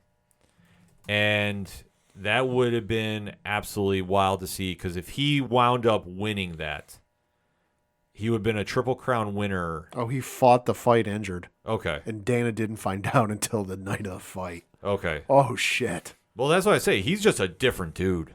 He is just different. Yeah. And there's no shame in this. Like, he is just somebody, like, you start thinking about who is going to be the fighters that step up in the spotlight. He's making a strong case for being, one of the top names in the UFC. So I got this quote from Dana White. This is from the press conference after the UFC 300 card. Quote, "You guys don't know this yet, but I'll tell you. I just found out when I went up to in the octagon because I saw Pereira messing around with his foot. He broke his toe 2 weeks ago. He fought tonight with a broken toe. I thought he broke his toe in the fight. His team was like, no, he broke his toe 2 weeks ago. He was like, I ain't losing this opportunity for a fucking pinky toe." Close quote. He's insane. Holy shit. He's just He's just built different. yeah. And honestly, that's somebody the UFC can definitely build around. Yeah. So, I mean, hell of a way to end the fight. Yeah, they made one announcement during the card that I feel like we should mention. Oh, yeah. It was announced that the fight at UFC 117 between Anderson Silva and Chael Sonnen would be the next fight in the fight wing of the UFC Hall of Fame. As it should be. Uh-huh. If anybody doesn't remember that one, that was during Anderson's peak time. When he was like nigh untouchable. Mm-hmm. And Chael Sonnen ground and pounded him for 4.5 rounds. Mm-hmm. And Anderson only won that because Chael got sloppy at the last minute and got himself caught in an arm triangle. Yep. Or a triangle choke, I'm sorry. Yep. Literally one of the more wild moments I've ever witnessed in UFC history. Yeah. One of the greatest comebacks, if not the greatest comeback. Oh, yeah. No, Chael had that one. Chael gave the blueprint for how to beat Anderson. Uh-huh. And nobody ever tried it again, too, which was weird. Well, because that's one of those things like going to the ground against Anderson Silva, usually not a good idea. No, but the thing is, if you're on that wrestling level that Chael is, there's no way that somebody that is not on that same level is going to be able to really give you a hard time, on especially with how Chael was taking down Silva at ease. Right. I mean, I could think of a couple guys that could have if they'd gotten the opportunity. Obviously, Habib just on a whole different. Well, yeah, he's on a whole different level. John probably could have. I don't know if John ever actually fought Anderson. John probably could have in his prime wrestling days because he doesn't really wrestle all that much these days. Mm-hmm. George St. Pierre might have. George St. Pierre, might have, maybe. I don't know. That's always been the dream fight that never happened. Yeah. There for years. Yeah. Years. A couple people guys were who could have, waiting on but that one. nobody ever really had the guts. But that's the whole thing. Unless you're on that skill level, like you're not going to be able to do that to Silva. Right. But Sonnen was such an elite wrestler at the time that he just took him down with ease and just dominated from whatever position he was going with, whether it's side control or even mount at a couple times. It's like the saying goes, if you come for the king, you best not miss. Yeah. So, I mean, obviously that one caused, at the time, the biggest rematch in UFC history. Yeah. Which still to this day, I don't understand why Chael Sonnen threw a spinning back fist. Reasons. Yeah. Yeah, that's the only way I can explain that one. But it definitely marked its territory in UFC history because this is where you had somebody proved that if you could sell a fight with a microphone, you can get pushed up a card. Yep. And I mean, there's no shame in that. Chael Sonnen does it better than anybody. Yeah, this is true. So I'm not faulting him. I'm not knocking it. It's, listen, this is what Chael does. He's a gangster for a reason. But amazing news to hear there. And then to cap everything, I mean, first and foremost, Pat, reaction to the fight card in general. Great card. Hell of a job by the folks over there at UFC, because I remember we were first looking at this going, it doesn't look as good as some of the past, milestone cards we've seen, but boy, did it live up to the expectations. Yeah, no, I thought the main events really did their job. Yeah. And especially, too, we're so used to fighters playing it safe. I love seeing everybody go for it. Yeah. That maybe they should bump up the bonuses higher more often. Yeah. That might have caused it. I'm just saying, just a humble observation. Yeah. And then, obviously, we got some new fights announced. Yes. So taking place, the first one we're going to talk about is for UFC 302, which is taking place on June 1st of this year from the Prudential Center in Newark, New Jersey. The two fights that got announced for this card, your co-main is going to be the middleweight division, Sean Strickland versus Paulo Costa. Interesting fight there, but I'm sure the trash talk will be very, very good. It's going to be very good. Then your main event is for the UFC Lightweight Championship, Islam Makhachev taking on Dustin Poirier. Interesting. Very shocked that Armin did not get the fight there. But if you're going to plug in somebody there, Poirier is definitely worth it. Or worthy of it, I should say. And this is, I mean, I hate using this term, but this is make or break for Poirier. Agreed. If he doesn't get the chip this time, I think, unfortunately, he's not going to. Probably not. I just think, unfortunately, with all the tread he has on his tires, he needs to win this. He needs to just pull this off somehow. I know when he fought Khabib, it was not exactly his best performance. I fear this might be the same case. I hope he's been working on his grappling and wrestling, because he's going to need it. Yeah. Especially if he's going to be, taking on Makhachev, because that's all he's going to be bringing to him. And if he doesn't have a good response, it's going to be a long night. It's going to be very, very long. Then the other one that was announced, the one everyone's been waiting for, UFC 303, taking place on June 29th, 2024 from the T-Mobile Arena in Las Vegas, Nevada. One fight announced for this card, but Christ, a lot of people don't need much more else to announce than this. In the welterweight division, yes, folks, welterweight, Michael Chandler versus Conor McGregor. Well, they're finally doing it. Conor is returning to the octagon as a favorite, too. Minus 130 is what it opened at. Yeah, I mean, that's close to even. I still don't agree with it. I don't agree with it either. Because here's the thing. It's been a while since Conor's fought, which is the norm for him these days. But by the time this fight goes down, let's just, round up and call it even. It will be almost exactly 3 years to the day that he last fought. His last fight was against Dustin Poirier at UFC 264 on July 10th, 2021. This decade, he has fought 3 times. Once against Donald Cerrone, on which he won TKO. That was on January 18th of 2020 at UFC 246. He lost to Dustin Poirier the first time via knockout. That was on the 24th of January 2021. Then his last fight, as I alluded to, was lost with a leg injury to Dustin Poirier at July 10th of 2021. The man has not fought consistently. And I'm talking more than once every 3 years since 2016. Yeah. He fought 3 times in 2016. He fought on March 5th, where he lost to Nate Diaz via rear naked choke submission. He beat Nate Diaz, then he came back and beat Nate Diaz via majority decision in August of that same year.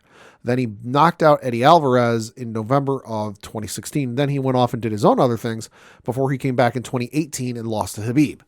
The man has not fought consistently in 8 years. Yeah. And he's now 35 years old. Let's see when his birthday is. He turns 36 in July. Okay, so it'll be just shy of his 36th birthday. You don't get much to the, disagree and kind of contradict what Mike Tyson is doing, because if you've seen his training videos, they're scary as all shit. You don't get faster as you get older. You might be able to stay the same, but you tend to slow down just a little bit. And as we've said before, this goes for pro wrestling, this goes for boxing, and this certainly goes for MMA. Training is fine, and sparring is okay, but it don't mean shit to the actual thing.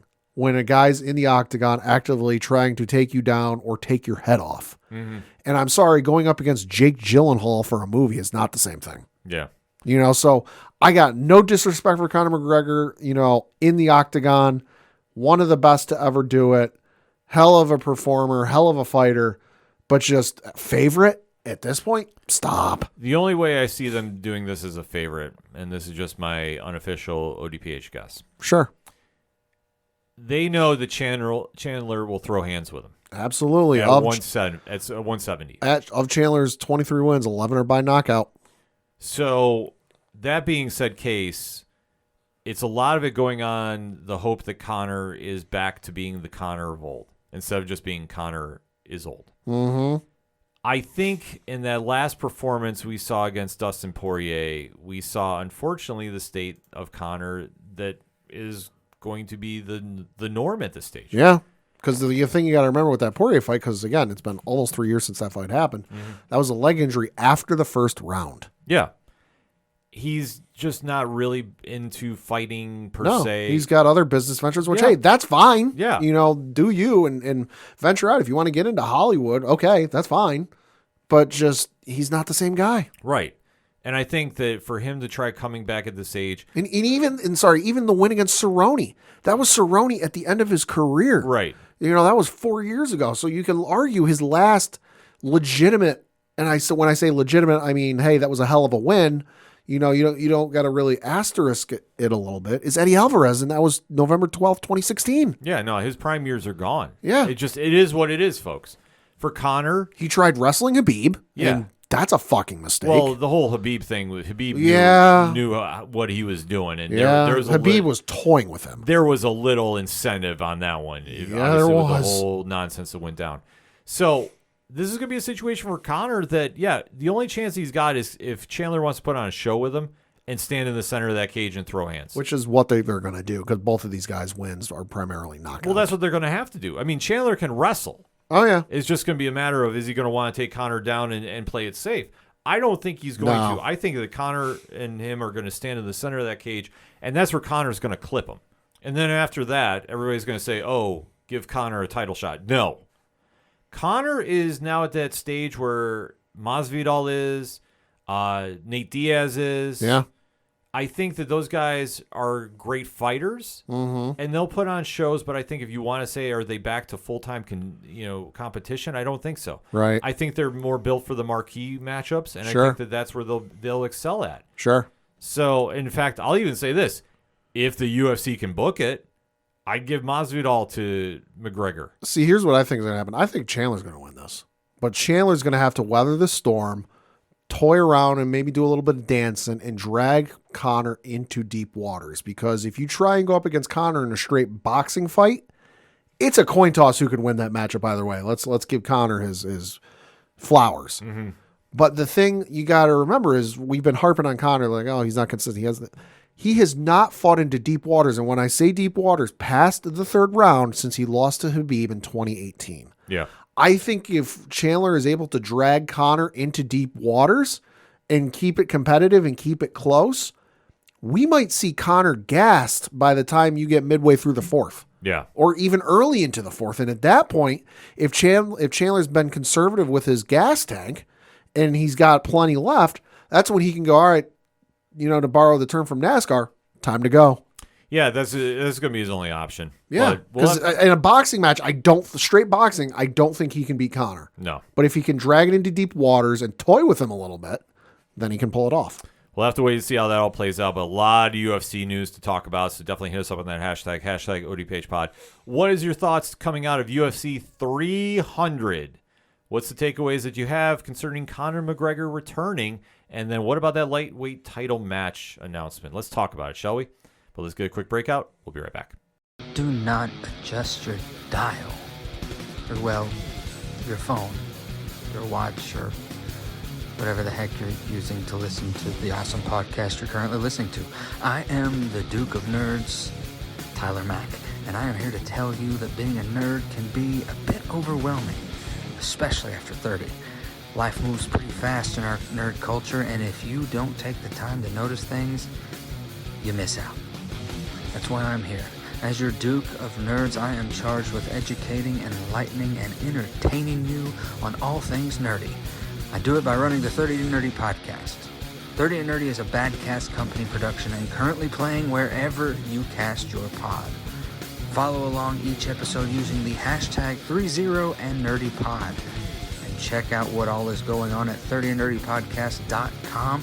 Whether it's DC, Marvel, comics, or video games, I have got you covered. So tune in now. Cheers to you, nerds. Coming back for another segment on this edition of the ODPH podcast. Time to talk a little pro wrestling. Hell yeah. So it has been an interesting 24 hours in the land of WWE. Mm-hmm. And obviously, coming off the heels of WrestleMania, there's been a lot of storylines going on. Yeah. And obviously, we alluded to last week that there was going to be footage from AEW. Yeah, there was. So, Pat, I'll give the floor to you. What do you feel like kicking off with? There's a lot. Let's start with the good. Let's start with WWE. Okay. So, WWE came in with a SmackDown after WrestleMania, and very big storylines coming out of that, but none were as large as the introduction of Bloodline 2.0. And that's where we saw Solo Sikoa step into the spotlight. More or less Roman Reigns is no longer the head of the table. Right. Because losing... There's got to be consequences. Yeah, there's consequences for losing, even though he is 0-42 since defeating John Cena at Crown Jewel. This is true. I digress. It is what it is. Reasons. But we did get the debut, the long-awaited one, of one Tama Tonga, who came in to help the beatdown and subsequently write-off of one Jimmy Uso. Yeah. What's your reaction to this, Pat? Wasn't surprised by it because he'd been spotted in Detroit earlier in the day, so I knew it was going to happen. But I'm excited to see it. You know, he came in looking like a monster and destroying Jimmy Uso. And the storyline I figured would be wrapping up. They'd be ending things with the bloodline. They'd be going their separate ways. But you know what? They found some extra life. They found a new chapter for this story. And I got to say, I'm more interested in this than I think at this same time with them last year after WrestleMania. And that's simply because there's so many unknown factors with this. What's going to happen with Jimmy? Is Jay going to get involved in some capacity and try and help his brother? Because, you know, hey, at the end of the day, that's his brother. What the hell's going on with Solo? Is he doing this of his own volition, or is a certain final boss calling the shots? You know, what the hell's Tama Tonga? We know they've also signed Jacob Fatu. Yes. The other Uso brother. Yeah, there's more. You know, is he going to get involved in this? You know, are we going to have, you know, Jimmy and Jacob for going up against Solo and Tama Tonga at SummerSlam or something? Are we going to get like a Bloodline Civil War Survivor Series? I don't know, but I'm interested to see where this goes. And then you got Paul Heyman, who's fearing for his life. Yeah. And needs a new phone. It makes a lot of sense, too. I don't believe Jacob is brothers. Oh, okay. With them, but he is family, too. He's family. And obviously, if you haven't seen Jacob Fatu wrestle, he is phenomenal. Yeah, the stuff he can do at his size will absolutely blow you away. So huge win for WWE. Yeah. And obviously enhancing the Bloodline storyline, especially without Rock and Roman. Everybody's kind of curious. Yep. This is what Paul was alluding to, that we're only in the third inning. Yeah. So we all thought it was based around the belt. It has nothing to do with the belt. So it's all about family. We'll have to see, indeed. Yeah. Oh, if Vin Diesel could only make an appearance. Reasons, folks. Maybe someday. Right. But then we go to Monday Night Raw. And unfortunately started off on very bad news. A little somber, yeah. Yeah, the one Rhea Ripley is going to be vacating her women's title. Yep. She unfortunately has an injured shoulder. Hearing different reports of the severity, but it looks like she's going to be out for a few months, so they're making the belt move. Yep. This fits perfectly in with storyline because Liv Morgan is on her quote-unquote revenge tour. So this is going to set up an interesting dynamic for who is going to get the belt. I don't know if they're going to do a tournament. They have not said, so yeah, it's kind of up in the air. I will say after the promo Rhea cut on Monday night, I fear for whoever has that belt when she comes back because she's going to destroy them. And it's really going to be a great storyline with her and Liv. Yeah. So I think trying to spin this into a positive, I think that there's a lot of things that are going to be beneficial to Liv when Rhea comes back. Obviously, losing Rhea hurts, and we wish her a speedy and healthy recovery. Absolutely. And then we got another return from one Celtic Warrior. Yeah. Sheamus returned. It's been a while, I think, since August. August of last year. I think they said it was like 8 months. Yeah. So he looked good. I know some people are complaining that he looked a little bigger than usual.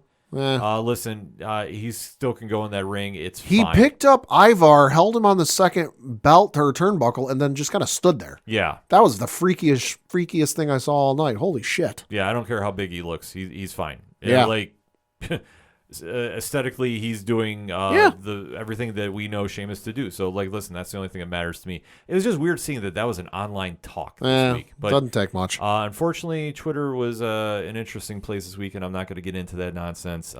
Just if you don't have anything nice to say, kindly don't type it because you won't do that in real life. I'm just going to leave that as my official PSA for that. We did get to see the new tag team titles. Yeah, which kind of figured. You Yes. know, they came back out of commercial and were doing it. This was after the Sheamus Ivar match, and they're doing another. I'm like, holy shit, we're doing another announcement. But then you saw the table in the ring with the cover over it. Like, oh yeah, hey, new belts. That makes sense. I gotta say, I dig the belts. Mm-hmm. I would say the belts look good. Yeah. And obviously, the Awesome Truth came out. Holy shit, this was amazing. I mean, Pad, you found out something. Well, what did I find out? Oh yeah, fucking R-Truth is fluent in French Canadian. Yes, amazing segment. Oh my god, yeah, no, that was amazing. Yeah, no, that was He got confused Triple H for a magician. I've seen people pull rabbits out of hats. I've seen him pull birds out of hats, but that man pulled a title belt out of thin oxygen. yeah. R-Truth, he's a legend, folks. Triple H was trying so hard to not break. Yeah.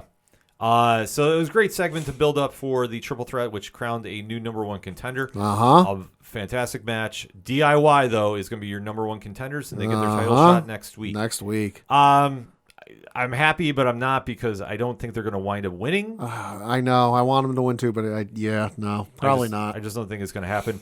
And then they started doing a little more storyline development. I know some people were saying like the rest of the card was kind of okay. They're building, and they're kind of in a holding pattern until the draft. Right, because that's the big thing that was everybody has to remember. With the draft coming up, you're only going to see certain storylines get advanced. Right. Because we only have a couple weeks. Right, and especially the next pay-per-view is in a couple weeks, and we know some of those matches. Yeah, especially, too, with everybody saying about Cody making it on all the shows. Yeah, because we don't know what show he's going to officially end up on. Well, I mean, for now, it's after the promo he cut last night, it sounds like he's going to be SmackDown exclusive. Right. Which makes sense because Raw's got Damian Priest as its title holder. Mm-hmm. Yeah, that was kind of Cody's farewell. Yeah, which, listen, I have no problem with. Yeah, it makes sense. It makes complete sense.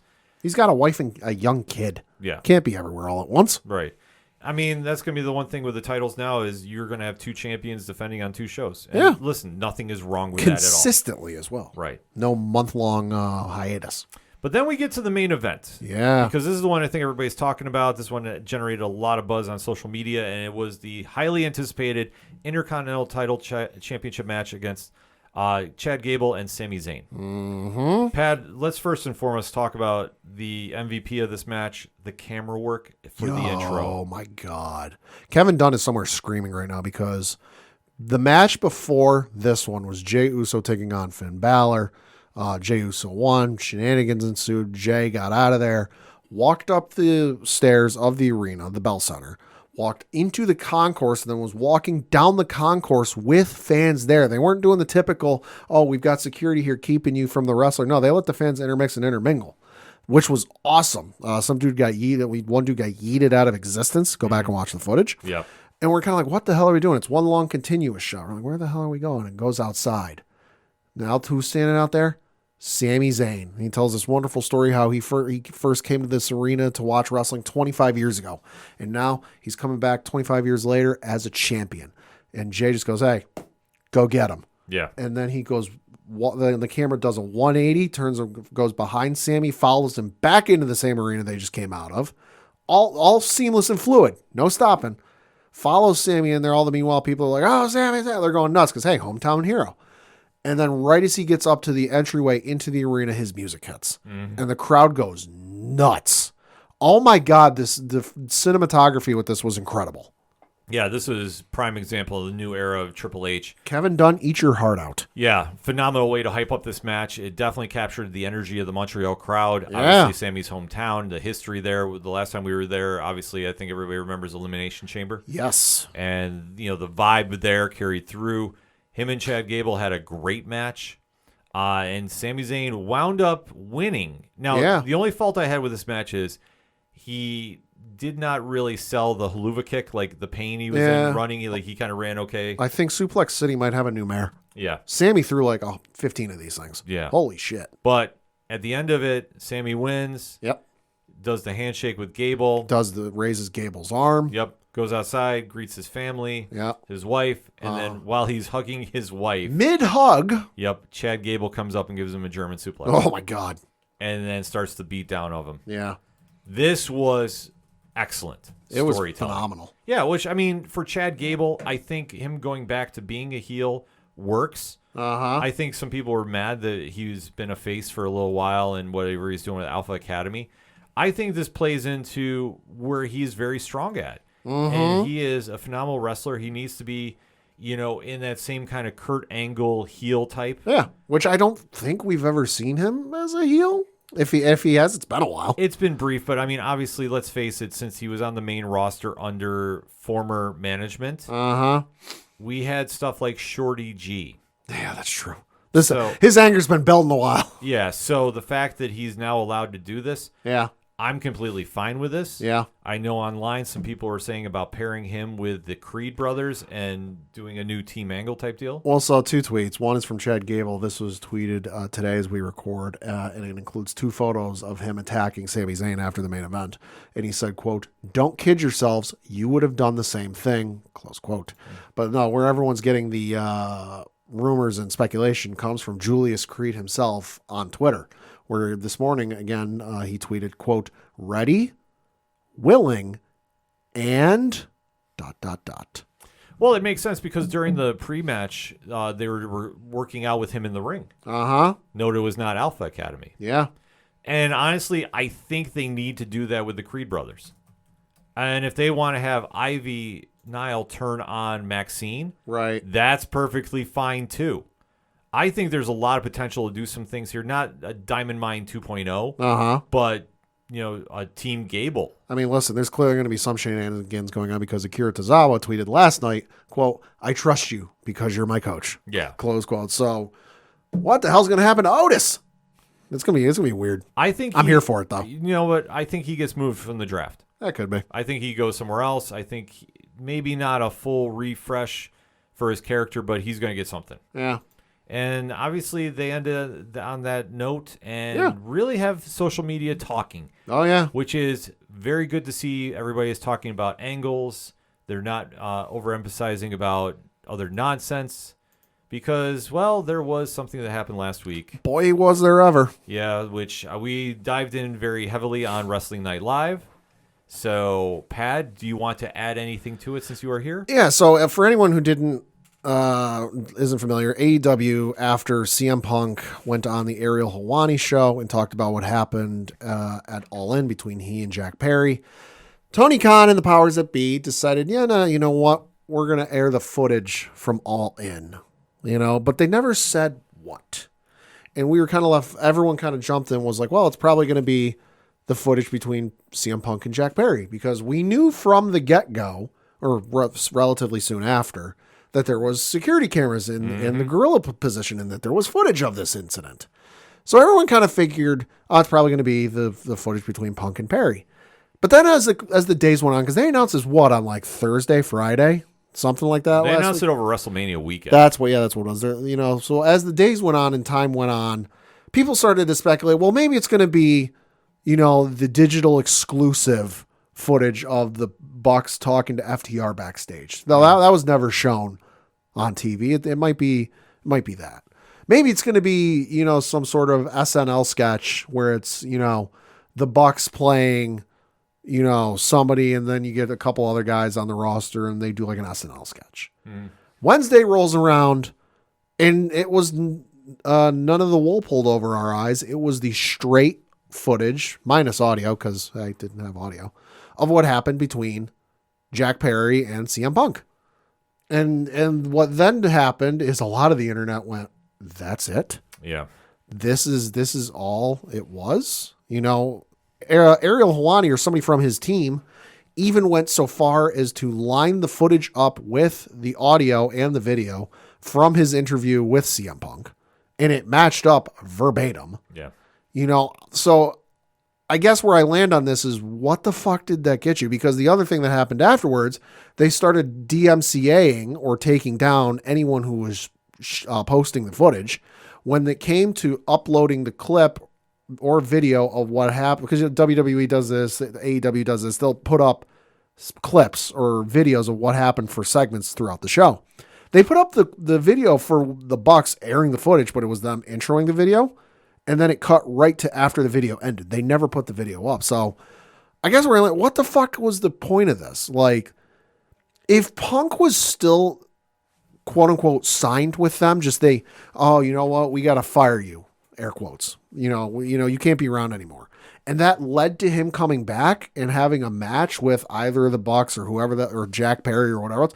I would totally understand this. I'm like, oh, okay, this is just a way to work him back in and bring him back from being quote unquote fired.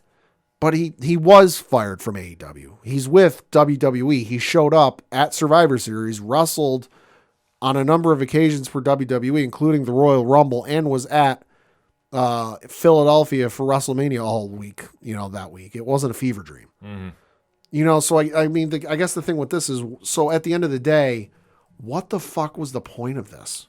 Well, the argument is going to be that they wanted, to get some momentum back from WWE. And why? Because the whole thing is, let's be honest. The divorce from CM Punk has haunted AEW. The all-out brawl-out has definitely had varying fan opinions about, what went down that day. I mean, because the thing you got to remember is CM Punk has not been on anything AEW related, and I'm not counting this past week's Dynamite, because that don't really count. Right. He has not done anything for AEW since August 27th of 2023 when he was at All In London. Right. That was 8 months ago. 252 days. If you want to get real specific, over 21 million seconds ago. Yeah. Why the fuck are you focusing on a guy who isn't on your roster, isn't on your payroll, and isn't doing anything to pop a rating? In my opinion, they did it to obviously get some momentum back towards them. I think that, in my opinion, they felt that by showing this video that there was going to be opinions cast about him. A lot of folks, because I did catch some clips from Busted Open Radio, they took calls the night this happened and the day after. Almost nobody that called Busted Open Radio said, oh, this changed my opinion or stuck up for AEW on this. They all agreed. Anyone who called was like, yeah, this is stupid. Yeah. And I agree with them because, listen, I am not the biggest AEW fan. I don't watch. I tried. Not for me. But I never ruled out the possibility of going back, maybe popping in and watching a card here or there. Because, let's be honest, they got a card coming up on April 21st. That's even for me, not a bad card. It's a good-looking card. You've got Samoa Joe against Swerve Strickland for the AEW World Championship. Tony Storm versus Thunder Rosa for the AEW Women's Championship. Will Ospreay versus Bryan Danielson. That's a fucking main event anywhere else on the planet. Belt or no belt. No belt or no belt. Okada versus Pac for the AEW Continental Championship. Holy fuck. Like, that's a legitimately good. You've got the Young Bucks versus the FTR. I'm sorry. Stupid ass footage aside, you don't need to set up that feud. That's a feud that sets itself up.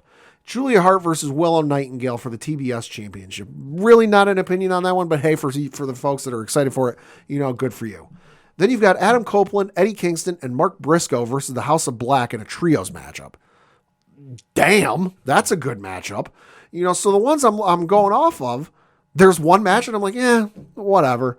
That's a hell of a good card. But no, you're sitting there focusing on nonsense, high school lunchroom drama and what somebody may or may not have said about you on the Pat McAfee show with Triple H and Will Ospreay. Let's keep in mind, folks, he never said Will Ospreay. He might not have even been referring to Will Ospreay, because the thing we got to remember, AEW has signed Will Ospreay recently. They also signed Okada. Yeah. They also signed Mercedes Moné. You got to also remember, he was I'm willing to bet, and probably a safe assumption, he was in charge of who they signed and who they were going after when he was running NXT.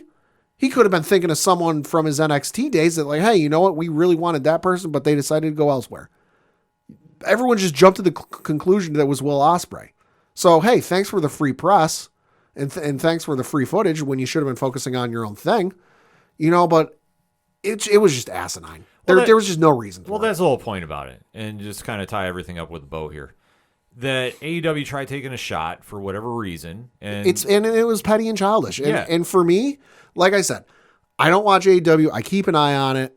I never ruled out going back and watching something coming up that looked really good. But for this to happen and all this nonsense, boy, it's made it real hard for me to want to sit there and go watch and support childish nonsense. Oh, yeah, because, honestly, that's the opinion you have about it, and I have to agree with it. Like I say, it was just petty, and it backfired badly, in my opinion, because it didn't – I don't think it got the reaction that the powers that be wanted it. No, and it didn't get the reaction from the fans it wanted, because I know at one point, the video of the Bucks introing the video, and then after the video had like 17, it had like a way more dislikes than it had likes on the video.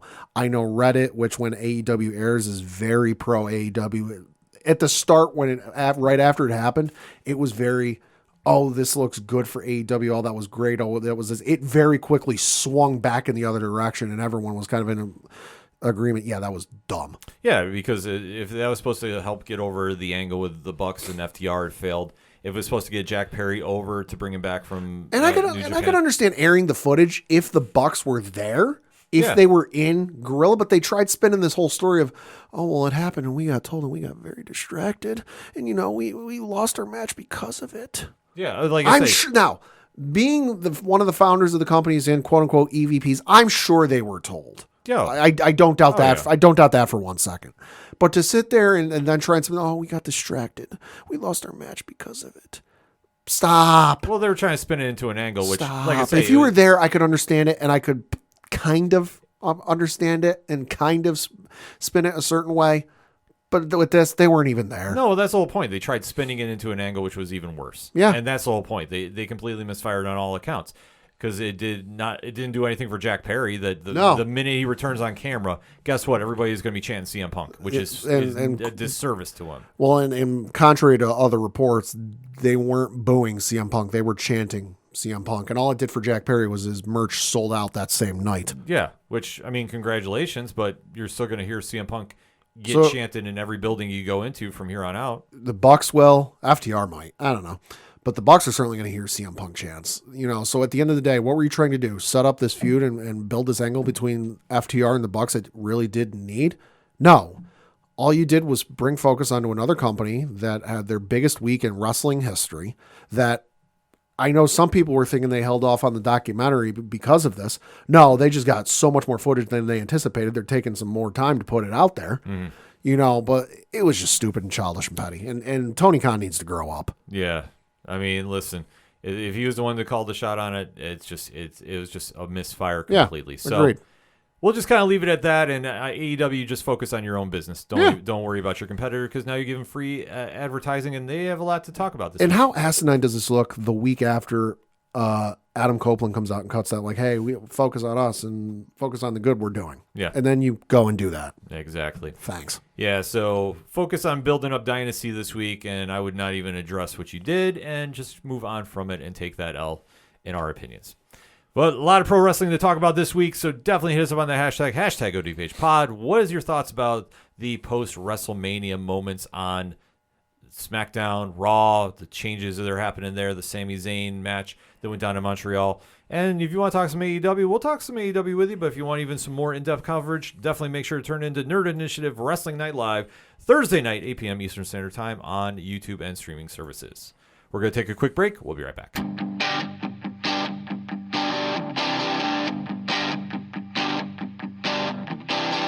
This is Tom from Tom Joe Lou, This is Matt from Sideroom Sounds. and you're listening to ODPH Podcast.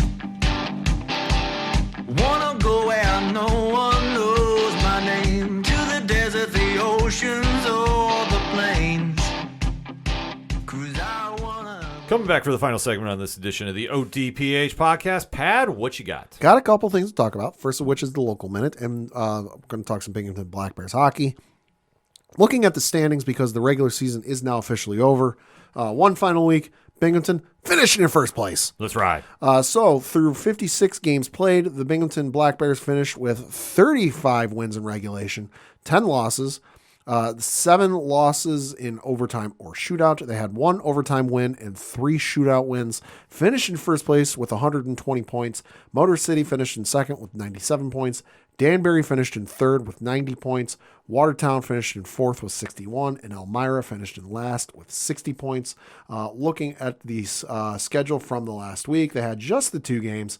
One was on the road, one was at home. Friday, they were on the road playing the Danbury Hat-Tricks, where they won by the final score of 4-3 in overtime. Then they came back Saturday, 7 o'clock, and played the Elmira River Sharks at home, where they won by the final score of 4-3. Now, playoffs are over. Regular season is over. The playoffs start for the Federal Prospects Hockey League, and we do have our quarterfinals matchups. So on one side of the bracket, you have got what is this? Columbus taking on Mississippi. These are best of 3 series. You've also got the Carolina taking on Port Huron. Then you've got in the other matchup, you've got Motor City taking on Danbury. And you've got the Binghamton Black Bears taking on the Watertown Wolves. Now, this is a best of 3. The first game is Friday, April 19th, 7:30 p.m. Eastern. That'll be on the road in Watertown. Game 2 will be Saturday, April 20th at 7 o'clock Eastern. That'll be in Binghamton. And then Game 3, if necessary, well, by that point, it'd be if necessary. If necessary, would be Sunday, April 22nd at 6 o'clock Eastern, and that would be in Binghamton. So for more tickets, information, all that good stuff, binghamtonblackbears.com. And we're going to talk a little bit of Rumble Ponies, because they are in the early stages of their regular season. And looking at the standings, not so hot of a start, but it ain't how you start, it's how you finished.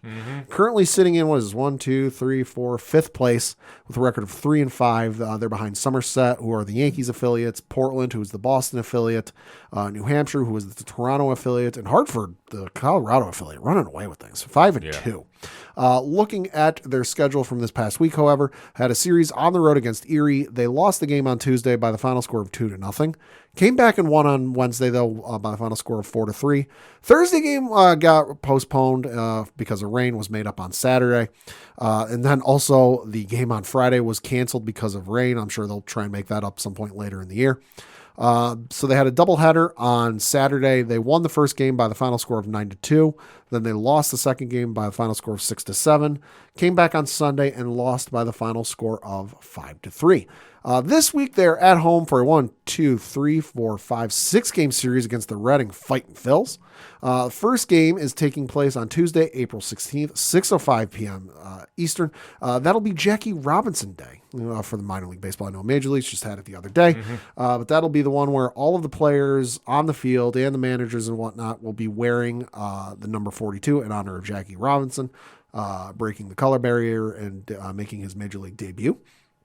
April 17th, which is a Wednesday, 6:05 p.m. Eastern. You got that going on. Then Thursday, they're playing at 6:05 p.m. Eastern, again, against the Fightin' Phils. Then you've got Friday, April 19th, 6:05 p.m. Eastern. That'll be book club night. Okay. The Binghamton Rumble Ponies and McDonald's Mac Clark are recognizing local students who've read 10 or more books. For more information on how your school can be part of book club, there is an email you can reach out to Amy Fancher at amyf@bingrp.com for more information on that. Then you come back on Sunday, 1:05 p.m. Eastern. That is another Kids Eat Free Sunday.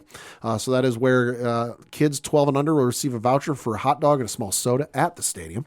It's also STEM/STEAM Day. It says, join the Binghamton Rumble Ponies for an educational afternoon full of science, technology, engineering, art, and math. The Rumble Ponies will be joined by members of local community organizations with demonstrations on the concourse. It's also a senior stroll Sunday.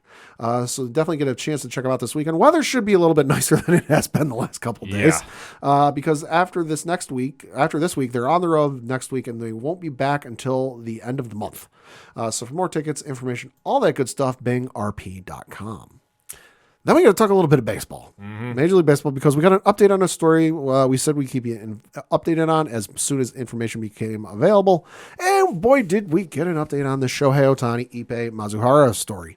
Reading from an article on ESPN.com, quote, the former interpreter for Shohei Ohtani stole more than $16 million over 2 years from the Los Angeles Dodgers superstar to pay off gambling debts to an illegal sportsbook, according to an affidavit filed by federal authorities Thursday. Federal authorities filed a complaint accusing Ippei Mizuhara, 39, of bank fraud, which can carry a maximum fine of up to $1 million and or up to 30 years in prison, according to federal sentencing guidelines. Quote, I want to emphasize this point. Mr. Ohtani is considered a victim in this, U.S. Attorney Martin Estrada said during a news conference in Los Angeles. Estrada added that there was no evidence Ohtani had any knowledge of Mizuhara's gambling activities or use of his bank account to pay his debts. He said investigators combed through years of text messages between the two and found no discussion of gambling. Quote, Mr. Mizuhara used and abused that position of trust in order to plunder Mr. Ohtani's bank account to the tune of over $16 million, Estrada said. Mizuhara is expected to appear in U.S. District Court on Friday afternoon, during which an arraignment date will be set. According to a spokesperson for the U.S. Attorney's Office, Mizuhara will likely be released on bond and is not expected to enter a plea deal during the hearing, the spokesperson said. Mizuhara's lawyer, Michael G. Friedman, declined to comment. So a little bit of a crazy update on this, because it also came out that Mizuhara won $182 million, I think it was, 882 or 184. Lost $140 million. So the dude was $40 million in the hole. Mm-hmm. There's also stories and information coming out that, you know, he had changed the phone number and the email account associated with Shohei Ohtani he was accessing the funds for. So that way, any phone calls about, hey, this is a suspicious activity, is this legit? Shohei wouldn't know about it or wouldn't get any emails about it. And even with Shohei's phone, he turned off, allegedly, turned off notifications from the bank to his phone. It's just a whole wild story that is... It's insane. Getting wilder as time goes on. Yeah. Then we got to talk a little bit of soccer because, hey, congratulations to the Wrexham Football Club. That is the team owned by Ryan Reynolds and Rob McElhenney of It's Always Sunny in Philadelphia fame, because the club they bought a couple years ago got promoted for the second year in a row. You know. So for those of you who don't know, there is 7 levels of the English football system. Goes way down, below from like national leagues all the way up to Premier League, which is, the Liverpools, the Manchester Uniteds, Manchester Cities. When Ryan and Rob bought the team, they were at the 5th level, the National League. They won that level, got to League 2. Then they won League 2. Now they're promoted to League 1. So they've gone from 5th level to the 3rd level. They're only 2 levels away from being in the Premier League with like the who's who of the English football club. So kudos to that team. That is a hell of thing to pull off, back-to-back consecutive promotions. Side note, if you have not seen Welcome to Wrexham on Hulu or Disney Plus in some parts of the world, give it a watch. It's a great documentary. Mm-hmm. And we got to say goodbye and farewell to a broadcasting legend. That would be John Sterling of the New York Yankees, who announced suddenly that he is retiring effective immediately as of yesterday of this recording. Now, if you're not familiar with who he is, John Sterling was the radio voice of the New York Yankees from 1989 through 2024. Yeah. He called 5,420 regular season games, 211 postseason games, and he called 5,060 consecutive games from 1989 through 2019. Think about this, folks. He called every at-bat of Derek Jeter's career. Mm-hmm.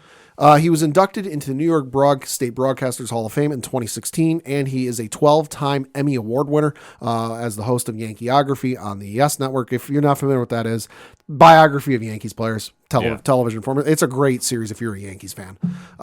Super surprised by this, but then again, the guy's been broadcasting for 60 some odd years.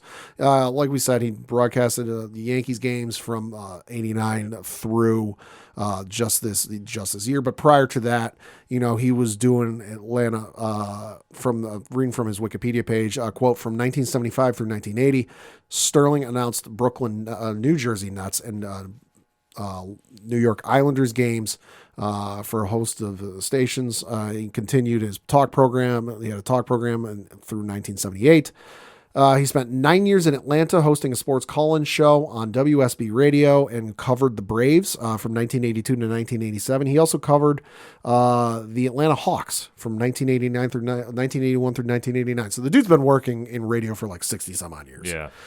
He turns 86 here in July. So, definitely going to miss the guy on the radio because colorful character. Mm-hmm. Great home run calls. But one person I alluded to, Derek Jeter, did say, quote, Congrats to John Sterling on an amazing career. I've had the pleasure of listening to and working with John for decades. He's a major part of Yankee history and will be greatly missed, close quote. Now, the team did announce they will be honoring him this Saturday at the Yankee game.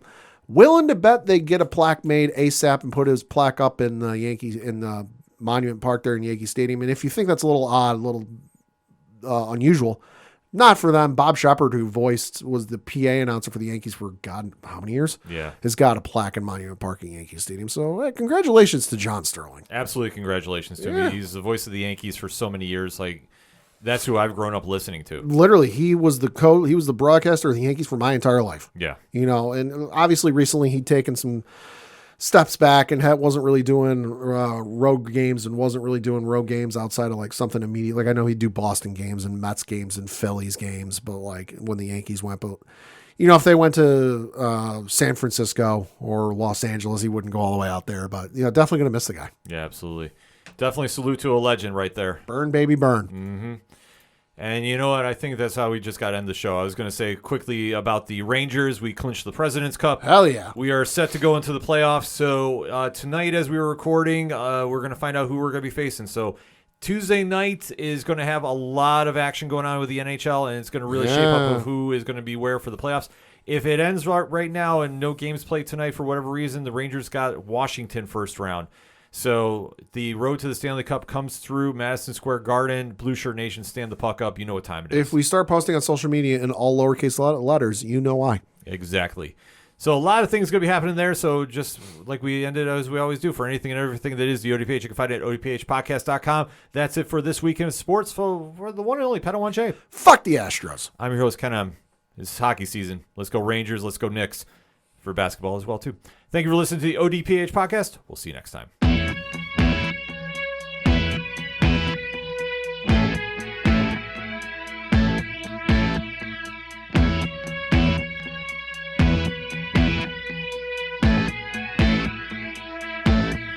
It's such waste of time, swiping left and swiping right on people you could know.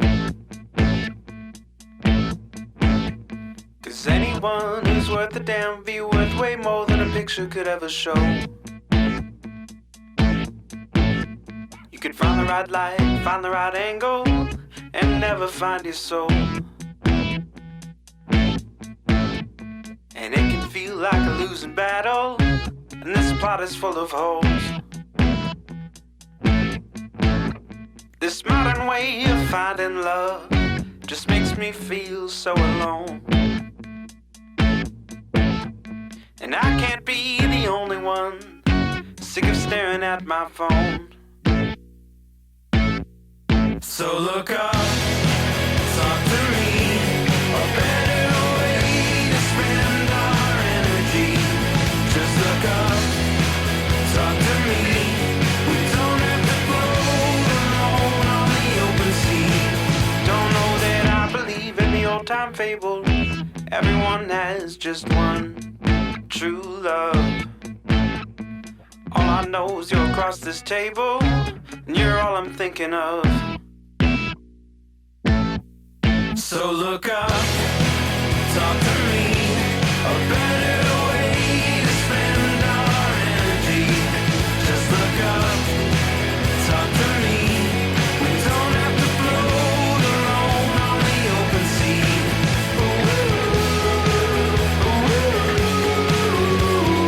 Talk to me.